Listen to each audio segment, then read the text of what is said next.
Now let's resume the search. As a Gray Witch, I'm the best guide you could hope for, because only members of the Gray know the principles of all three realms. Now when and if you decide that you were born a witch or warlock, or would just like to practice as a mortal, it'll be up to you to choose the realm, black, white, or gray. Men and women are born to witchcraft, but they're not born to the black, white, or gray realm. You should choose the one you feel you can best serve for the rest of your life and beyond. Here's the basic breakdown on the 3 different witchcraft classifications. The Black Witch and Warlock are demonologists. Their whole life evolves around Satan. As with all 3 realms of witchcraft, robes are the necessary attire. In the black realm, you'll need 3 different colors, white, red, and black. A white robe because it's the color of purification. It'll be used for the black mass and christenings. Yes, Virginia, even the black occults have christenings. In fact, most black witches or warlocks are given a christening chant. It's an acceptance prayer into the black realm. You'll keep this chant through your life in the cult, as your everyday prayer. The language used in most chants is pure and simple witchcraft babble. The words are from a mixture of languages. Sometimes the words mean nothing and aren't even important to the chant. It's only the melody, and the babble could be anything as long as it's in rhyming form. The only words that stay the same in a babble are the names of the god mentioned in the chant. I have a christening chant that I received upon entering the black realm, and it's taboo for anyone else to use it. In essence, your christening chant is asking Satan to bless you and the black occult members to accept you. You're dressed in a white robe without any undergarments, shoes, or jewelry. The high priest or priestess and the other occult members are wearing black. You kiss the robe of the high priest or priestess 3 times and then sit in the middle of a pentagram. That's a 5-pointed star. You're surrounded by 8 white candles. As you start chanting, the other occult members hum along and join in the chanting later. My christening chant is called Me O Me.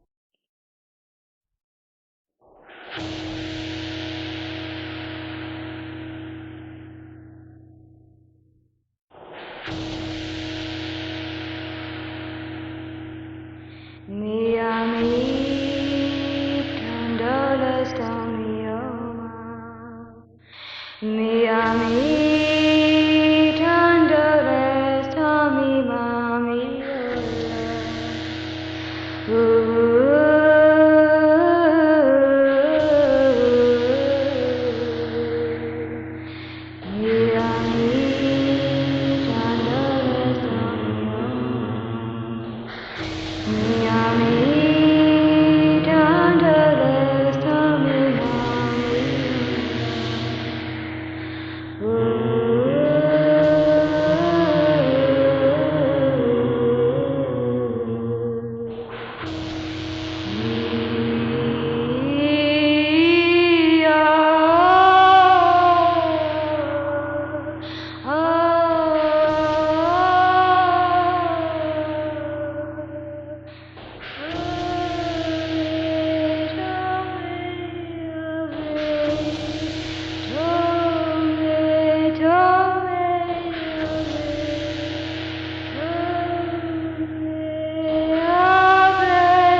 Your red robe will be used for making offerings to Satan. These days, the offerings consist mostly of fruit and stuff, but in the old days, red robes symbolized the blood sacrifices, ranging from a drop of blood in a goblet of wine to the slaying of a small animal. In the really rough cults, some of which still exist, blood sacrifices can extend to the eating of small infants born to a witch made pregnant by the high priest or another male member. Your black robe will be used for meditation and beckoning Satan. That's right, gang, beckoning Satan. And it's not unusual for Satan or some of his demons to appear and give the cult whatever it is they're asking for. They usually use a chant to call Satan on the first days of a black Sabbat. Let me describe the scene, and then I'll lay the chant on you. In the center of a dark room, there's a pentagram, and it has salt sprinkled around it as a protective shield. In a circle around the pentagram sits a coven of up to 13 witches and warlocks wearing black robes. Black candles and musk incense are burning.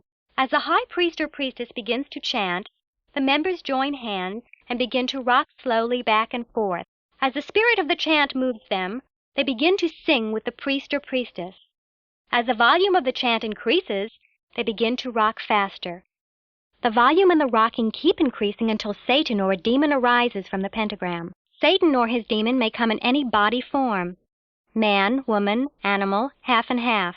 But when he arises, the chant comes to an immediate halt, and Satan or his demons ask why they were beckoned.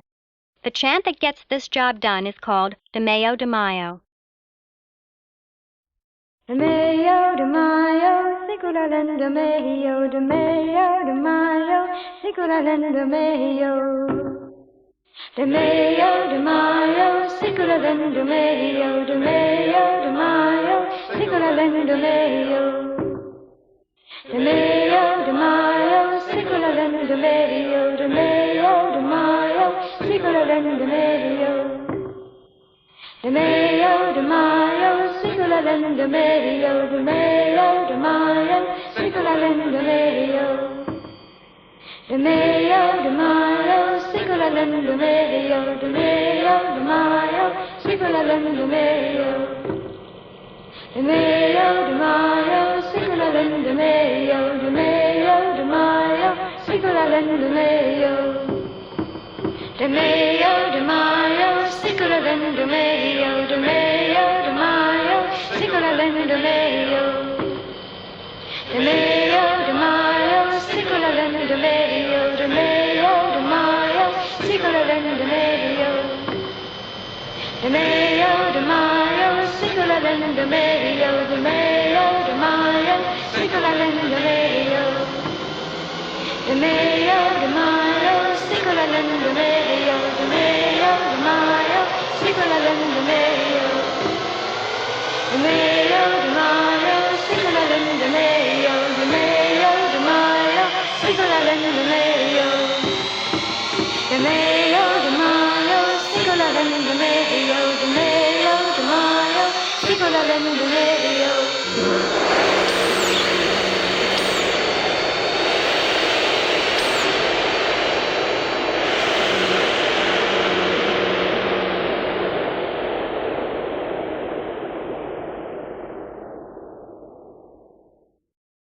Do modern people really call forth Satan or demons?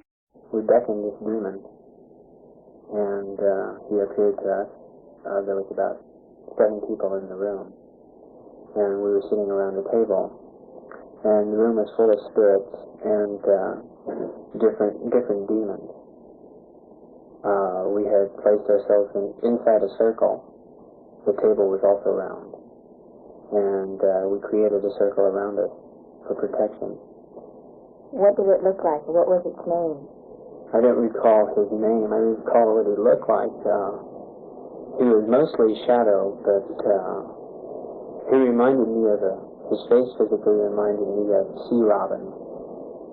Sea robin is a form of fish that has like gills sticking out from the sides and a thing on the top. It had a fish-like mouth coming down, very thin. The nose wasn't really extremely long, but it was pointed. The eyes had no look in them at all. There was nothing there. It didn't hurt you in any way? No, because we had this shield around us. If you wouldn't have had the shield, what do you think would have happened?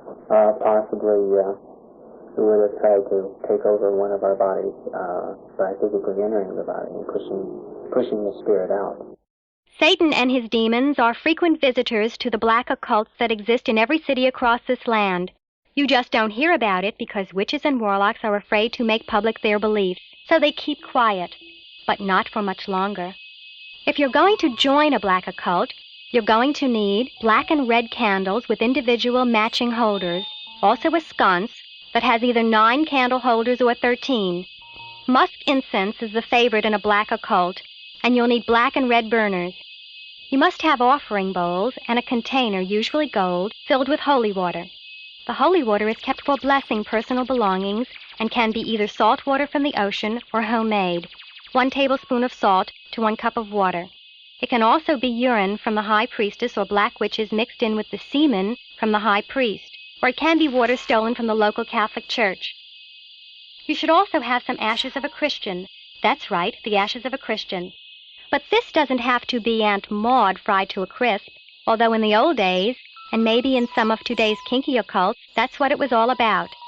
Just take a container with a tight cap. Fill it halfway with the very fine, white, powdery ashes from any fire. Then take this container down to a river or lake and immerse it in the water and say, I baptize you in the name of Satan, Beelzebub, and Mephistopheles. After anything is baptized, it's considered Christian, and it's a lot easier than trying to hold Aunt Maud down as you set her on fire. The ashes of a Christian are kept for good luck, and used at black sabbats to bless the members of the coven, just as Catholics use ashes on Ash Wednesday. As a full-fledged black occult member, you'll also need at least 3 altar bells. These bells are in graduated tones and will be used before and after you say your 3 daily homages to Satan. O Father of the night and ruler of the flame, Master of the dark and devious, give me your strength and your wisdom, so I too may feel the power. Possess me, give me prosperity, give me lust for the human flesh, give me knowledge, give me strength. Fill my desires and my needs. In return, I shall worship you all the days of my life and of the hereafter. If you should become a high priest or priestess, you'll need 7 bells for your 7 daily homages. You can probably begin to see that the black realm isn't exactly a laugh-a-minute hobby. All realms of witchcraft are serious, but the black especially can't be taken lightly. In fact, it should be treated as a narcotic because it's habit-forming. Anyway, back to what you'll need. Your room, the one used for praying to Satan, should be dark with windows blacked out. On the floor, draw a pentagram. Keep a small table or altar at one end of the room. This should face west because east is the traditional direction of Christianity, and you're turning your back on all that. This table will be covered by a black altar cloth. At each end, place 2 large black candles in matching holders. On the table should also sit a silver chalice and altar knife. Holy water and an animal skull, or plaster of Paris human skull, should be handy too, along with your book of shadows. This is your constantly growing book of recipes and inner thoughts about witchcraft. Over the table should be a sign of Satan. Now, if that sounds like a groovy atmosphere in which your spiritualism juices could flow, it's time for you to find a black occult member. Finding your local coven is easy. Most occult bookstores are excellent starting points. Believe me, they won't laugh when you ask. In fact, they may belong to a coven. If there isn't an occult shop in your area, ask around among close friends. If you're not successful, drop me a note at Dia Records. And keep practicing, because other witches and warlocks will sense your abilities. Once you've found a black occult, what should you expect? First, a member will come to see you. If he's sure you're serious, you'll be invited to a couple weekly meetings. Your name will then be offered to the coven for a vote. Once accepted, you should be prepared for a vigorous initiation. Wearing a white robe with nothing underneath, you'll be asked by the high priest or priestess to drink wine from the official chalice. You'll write your name on rice paper in blood, usually yours, then it's burned. This is your pact with Satan. Then you'll be blessed by the high priest or priestess and taken to this circle of purification. This is a ring of salt around a very large pentagram. You'll then strip nude and be blindfolded. You'll lay down on the pentagram. If you're a female, the high priest or another male member will take on the role of Satan and have sexual intercourse with you. You'll never know who the man was. His body, representing Satan, joining with yours, is the final seal on your contract. If you are a male, the high priestess or another female member will take on the role of mother of sin, and your contract will be sealed in the same way. Once purified, you'll put your robe on and be blessed again. You're now an official member. Wines and drugs are sometimes brought out and your purification celebrated with a good old-fashioned orgy. Whoopee-doo. After your christening, you're now entitled to all the benefits that come with black witchcraft. A prayer to Satan will usually reward you with an imp and a cadaver. The cadaver will appear visually, but watch out for him. He's going to become Satan to you. He's been sent for you to worship. If your cadaver finds fault with you, he can punish you, and, if necessary, finally kill you. The imp usually makes his entrance through the body of an animal. He'll just appear at your door one day, or take possession of an existing pet. This will become your familiar. He'll protect you and give you extra strength for casting spells. The imp can also leave the body of your familiar to carry out your bidding. The more power you develop, the more imps and cadavers Satan will send you. As long as we're on the subject, though, your contract with Satan also means that when you die in this life, you will become an imp or cadaver in the next. If you become a high priest or priestess in this life, you'll become a cadaver. If you're simply a disciple in this life, you'll only be an imp. And when you finally lose your usefulness in the next life, Satan will destroy you. Kapooey. The Black Realm also has the very complex but beautiful High Mass. This is a total blasphemy of the Roman Catholic Mass, which features prayers like, Amen. Forever glory thee and power thee and kingdom thee is thine for. Evil from us deliver but temptation into not us lead and us against trespass have who those forgive, we as trespasses our us forgive and bread daily our day this us give. Heaven in is it as earth on. Done be will thy, come kingdom thy, name thy be hallowed, heaven in art who Father our. If you didn't guess it, that's the Lord's Prayer, backwards. Now here's one of the chants used at some black masses. This chant is used when the occult needs something that can only be obtained through Satan's powers. All occult members are wearing white robes, and the high priest or priestess has a prayer ribbon, purple trimmed in gold, draped around the neck. In white holders, musk incense and white candles are burning. The high priest or priestess is working behind an altar, faced by the disciples usually seated in a half circle. The chant begins by blessing the others with holy water. The disciples hum along and then begin their own chant, which forms a background for the petitioning voice. This chant is called Dome.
Now, if Satan isn't your cup of potion, how about God? Because white witchcraft is all about God. The only exception is a white witch practicing voodoo. Her beliefs are more closely related to black witchcraft.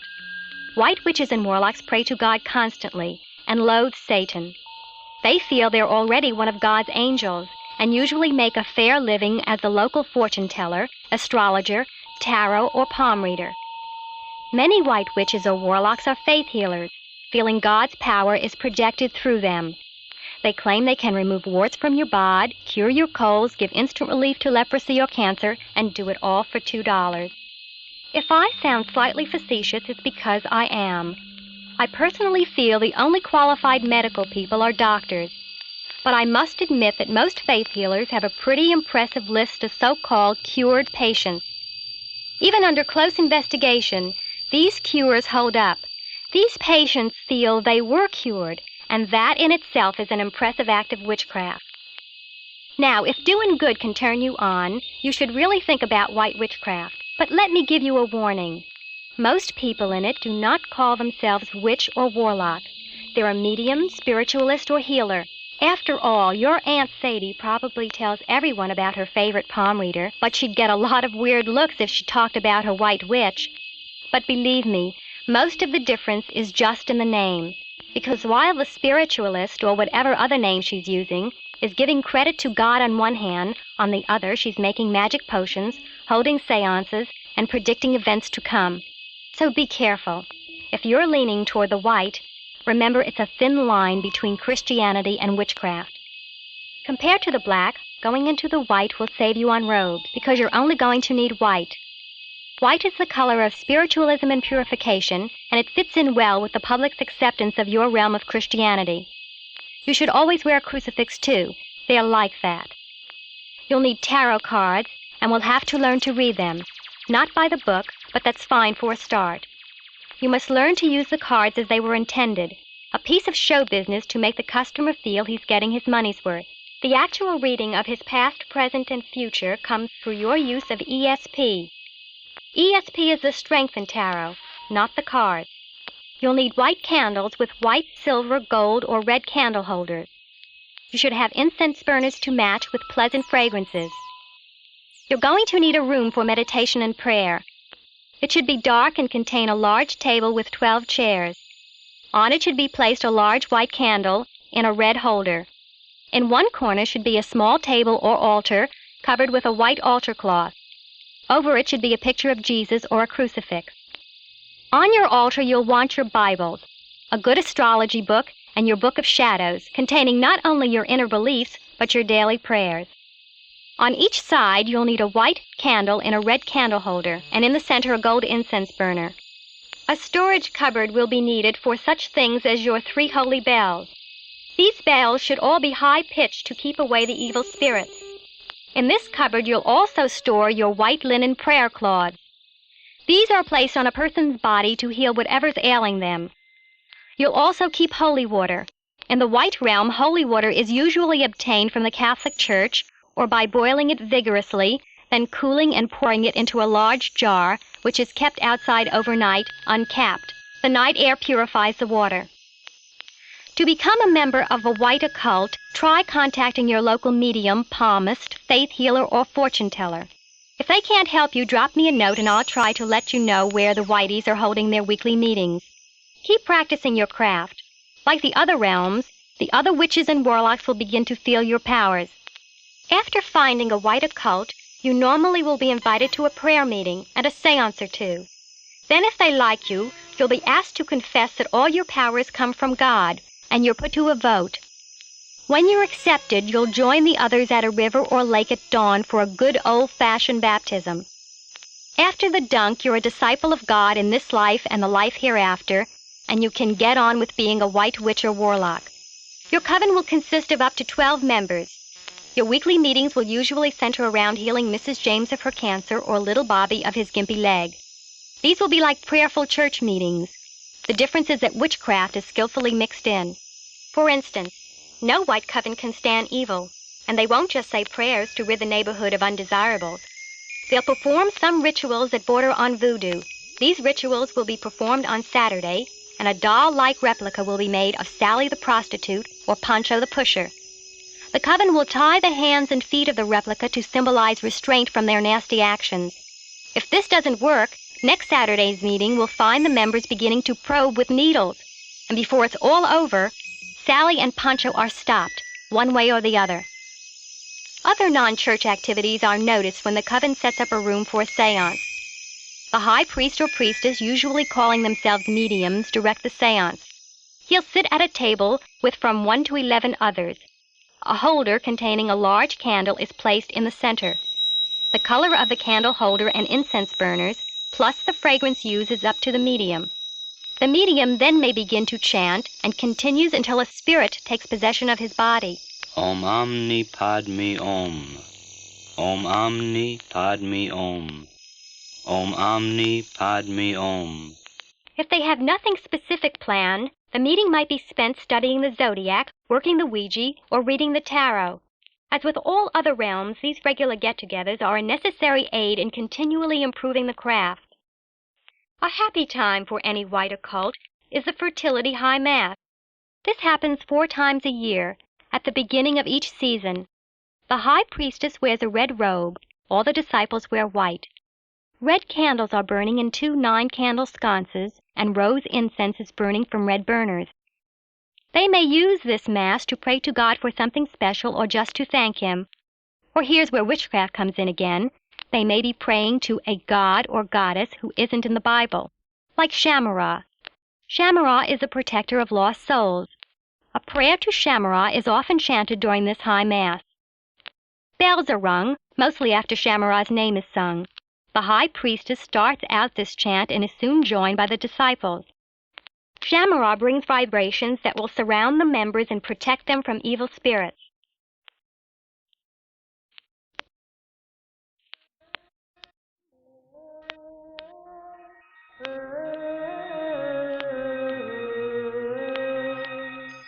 Deamula, Deamula, Deamula, Shamura. Deamula, Deamula, Deamula, Shamura. Shamura, Shamura, Shamura, Shamura. Deamura, Deamura, Deamura, Shamura. Deamura, Deamura, Deamura, Shamura. Shamura, Shamura, Shamura, Shamura. Deamura, Deamura, Deamura, Shamura. Deamura, Deamura, Deamura, Shamura. Shamura, Shamura, Shamura, Shamura, Shamura, Shamura,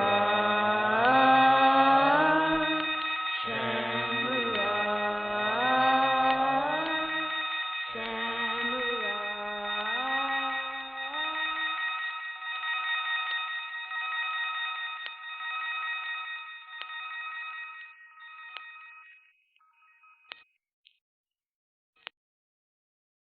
That's white witchcraft.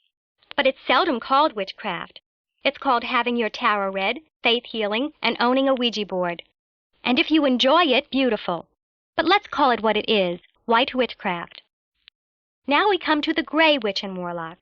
Of the 3, the gray realm is a modern realm. A gray witch doesn't worship Satan, though she respects his powers and knows his weak points. She doesn't worship God, but believes in a good force. She doesn't rely on either. Her strength comes from mental power. Unlike most religions, the gray realm is built on mind development. The gray doesn't even have a high priest or priestess, so no disciples. Everyone's an equal. Your only limit is your own mind. But like the other realms, there are dangers in the gray. It's the hardest type of witchcraft because you have no crutch. Satan won't do your legwork, and a prayer to God won't cure the world. Though prayers are sometimes used in the gray, you can do just as well without them. Our prayers are really only reminders to turn on that inner reservoir of power that lives within each of our minds. You fill up this space with mental energies, then direct these powers to do your bidding. If you achieve the desired effects, it was you, not the prayer, that accomplished it. Once past the beginner stages, you'll probably drop the prayers altogether. It's called gray witchcraft because you must know the basics of the black and white. However, this album reveals more about these realms than has ever been told before, so you already have an excellent start. As a gray, you'll study the Bible, Darwin's theory, and astrology. You'll master the basics of tarot, Ouija, and voodoo, and you'll keep a book of shadows. You can use robes of white, red, and black. However, in the gray realm, if you want to buy just one all-purpose robe, do it. If you like black, great. That's the color I usually wear. I also like a black crucifix around my neck. This symbolizes my lack of fear and death. The gray is the only witch or warlock who doesn't fear death. The black fears ending up useless to Satan. The white lives in dread of dying only to learn she somehow displeased God and he won't accept her into heaven. If you're going to practice gray witchcraft, you should furnish your room comfortably. You'll need a soft carpet or throw rug for kneeling in meditation and holding seances. Holy water is a necessity. Purify the water as the white witches do, or simply leave a container outside and capture the rain. The ashes of a Christian and a container of graveyard dust are also needed. The graveyard dust is used in the gray realm to keep away or exorcise evil spirits, as they cannot stand anything from a graveyard. To obtain it, just go to the graveyard of your choice. Find the oldest tombstone. Fill a container with dirt from the base of the stone. Then bless it with your holy water. By the way, the art of blessing things is basically the same in all three realms of witchcraft, except in the gray you concentrate all the good force of your mind into the blessing. Your mind must transfer so much goodness into the object being blessed that it will destroy all evil on contact. Take a single flower blossom. A rose is excellent. Dip it into your holy water and sprinkle the item to be blessed 3 times while you recite an appropriate prayer. For instance, over the graveyard dust. Dust you are from the oldest graves. I bless you in the name of Manmar, Manni, Mantura. Your incense should be your favorite with burners of silver or gold. You should have 2 9-candle sconces, and you should be prepared to buy many colors of candles and holders as needed. The gray realm puts a lot of emphasis on candles because they add to your strength. Candle power is a gray specialty. Though I can't guarantee success, with proper direction, things normally happen. Take green candles. They can bring you prosperity. This ritual is performed exactly at sunrise and in your spiritual robe. Place a white altar cloth over a small table. In the center of the table, place 3 8-inch green candles in green holders. Between the candles, place pine incense in green burners. Now, sitting with legs crossed, stretch your arms out to each side of you, palms up. Then raise your arms slowly upwards so that the palms are facing each other, over your head.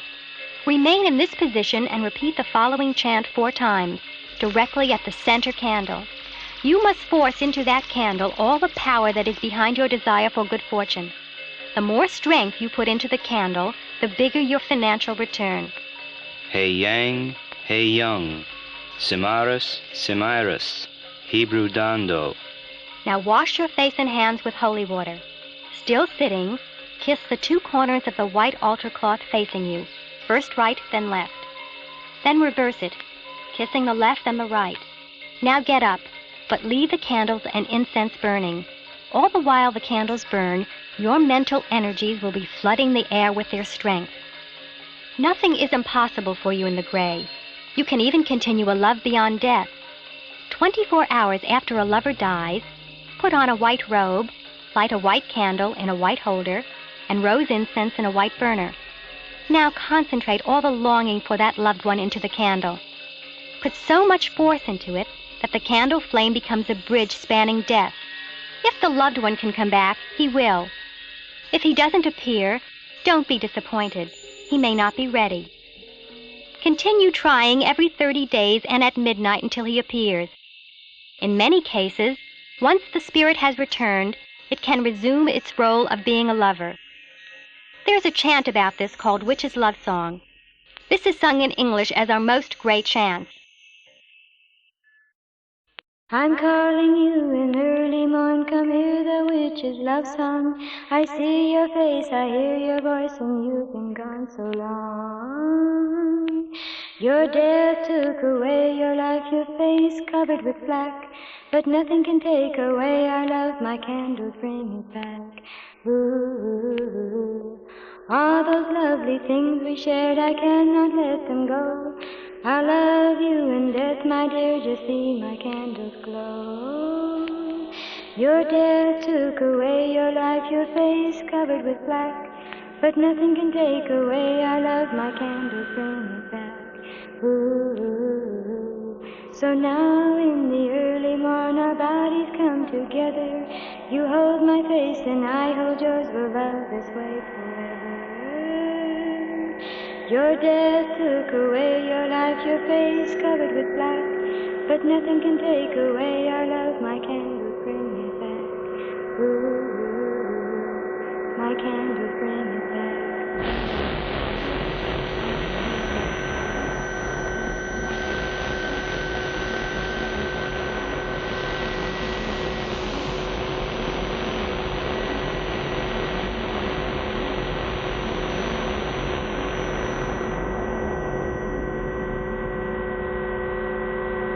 All those lovely things we shared, I cannot let them go. I love you in death, my dear, just see my candles glow. Your death took away your life, your face covered with black, but nothing can take away our love, my candles bring it back. Ooh, so now in the early morn our bodies come together. You hold my face and I hold yours, we love this way forever. Your death took away your life, your face covered with black, but nothing can take away our love, my candles bring it back.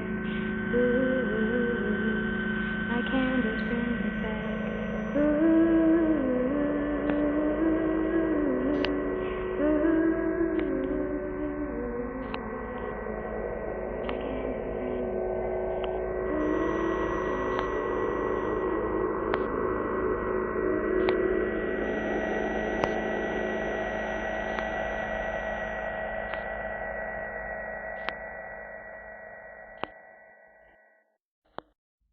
Now, if mental development sounds nifty, get in touch with a member of the Gray Realm. And that's easy. Just keep practicing your ESP, psychic phenomena tests, and calling forth spirits. The Gray ones will find you. Witchcraft powers, especially those of the Gray, are easily felt by other people with the same abilities. Or shoot off a note to me and I'll try to help you.